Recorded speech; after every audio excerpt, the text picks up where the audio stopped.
بسم اللہ الرحمن الرحیم۔ السلام علیکم۔ Welcome to my YouTube channel. Please subscribe my channel. میرا نام فضیلہ صابر ہے۔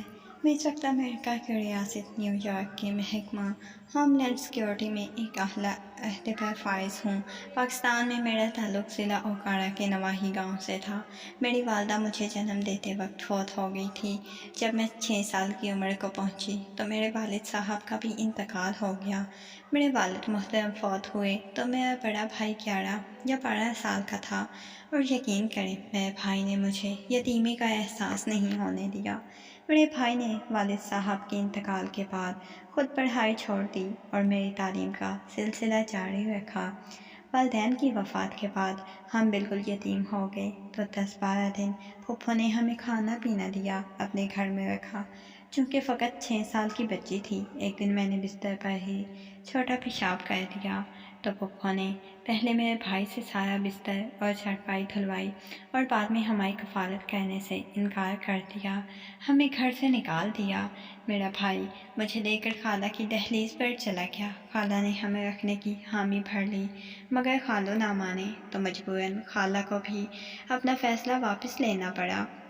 اب ہمارے پاس اور کوئی سہارا نہیں تھا تو میرا بھائی مجھے لے کر اپنے گھر آ گیا۔ میرے بھائی نے دکان سے بین ادھار لیا، آلو چنے لیے اور گھی لے کر آ گیا۔ جیسے تیسے سموسے بنا کر رکھ دیے۔ فجر کے وقت اٹھ کر آگ جلائی، سموسے تھے اسکول جانے کے ٹائم پر تھال میں سجا کر سموسے اور چٹنی پر رکھے۔ میرے ہاتھ اپنے ہاتھوں میں پکڑا، اسکول چل دیا۔ سارا دن اسکول میں پڑھتی رہی۔ میرا بھائی اسکول کے بس اسٹاپ پر بیٹھا سموسے بیچتا رہا۔ جب بچوں کو 15 منٹ کے لیے بریک ہوتی تو میرے بھائی کے تقریباً سارے سموسے بک گئے۔ صرف 6 سموسے میرے بھائی نے اپنے اور میرے لیے بچا کر رکھ لیے، جو کہ چھٹی کے بعد اور رات کے وقت روٹی کھانے کی جگہ پر استعمال ہوئے۔ چونکہ ابھی فقط دوسری جماعت میں تھی جب میرا بھائی 11-12 سال کا تھا، اس لیے روٹی ہانڈی بنانا ہمارے لیے ممکن نہ تھا۔ مجھے سمجھ تھی، پھر بھی میرا بھائی اتوار والے دن میرے لیے روٹی سالن یا چاول بنانے کی کوشش کرتا تو زیادہ تر خراب ہو جاتے، کھانے کے بعد بھی قابل نہ رہتے، مگر پھر بھی میرا بھائی میری خاطر یہ کوشش ضرور کرتا۔ وقت گزرتا رہا، میرا بھائی میری خاطر محنت کرتا رہا، میں پڑھتی رہی، سموسے بیچ کر ہم اپنی بھوک مٹاتے رہے۔ جیسے تیسے زندگی گزر بسر کرتے رہے۔ سال بعد زمینوں کا ٹھیکہ بھی مل جاتا جسے میرا بھائی میری تعلیم اور شادی پر خرچ کرنے کی خاطر محفوظ کر لیتا۔ جب میرا بھائی 17-18 سال کا تھا، اس نے زمین پر ٹھیکے پر دینا بند کر دی اور خود کاشت کرنے لگا۔ اب میرا بھائی صبح صبح مجھے اسکول چھوڑتا اور واپس آ کر اپنی کھیتی باڑی کے کام نپٹاتا۔ دوپہر میں سموسے بنا کر پورے ٹائم اسکول میں پہنچ جاتا۔ لڑکے لڑکیوں کے اسکول میں سموسے بیچتا۔ چھٹی ٹائم مجھے ساتھ لے کر واپس آ جاتا۔ اب میں کھانا بنانا سیکھ چکی تھی۔ جیسے جیسے بنتا میں کھانا بناتی، میرا بھائی کھانا کھا کے بعد میں آرام کرتا۔ سیکنڈ ٹائم پر مجھے ٹیوشن چھوڑ کر اپنی ذمہ داری کے کام نپٹانے لگتا۔ شام کے بعد اپنے کاموں سے فارغ ہو کر مجھے ساتھ لیے واپس گھر آ جاتا۔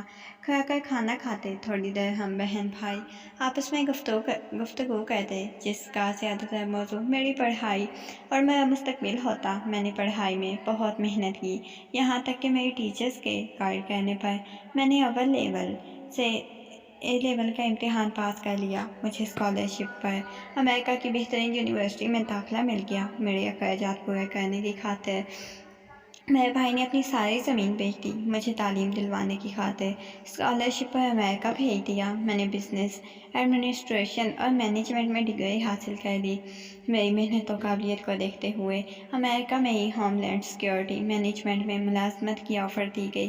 میں نے بخوشی قبول کر لی۔ البتہ جیسے ہی میں نے ملازمت شروع کی، میرا رابطہ بھائی سے بہت کم ہو گیا، یہاں تک کہ میرے بھائی نے مجھے اپنی شادی کے متعلق بتایا تو بھائی کی شادی پر جانا، مجھے تو بھائی کی شادی والی تاریخ بھی یاد نہ رہی۔ اس کے باوجود میرے بھائی نے مجھ سے کوئی شکوہ نہ کیا اور مجھے ترقی کی دعائیں دیتا رہا، یہاں تک کہ میں نے اپنی سوسائٹی میں رہنے والی پاکستانی فیملی کے لڑکے طلال سے شادی کر لی۔ طلال کا تعلق فیصل آباد سے تھا۔